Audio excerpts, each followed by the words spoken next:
Hi, my name is Miriam Bogler and I am the founder and CEO of Project Pulse. In this video, I'm going to show you how to use presentation mode. The project workspace can be turned into a presentation where students, after they have finished their project, can use presentation mode to go through the project tabs and explain their work to the class.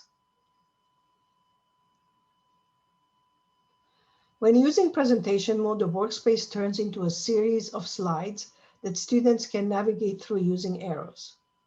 The following are the steps to use presentation mode. Find the workspace management tools on the lower left corner. Select the frame icon. The workspace immediately turns into a slide.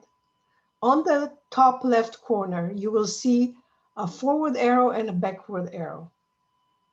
Use the forward arrow to go through the slides, and the backward arrow to go back.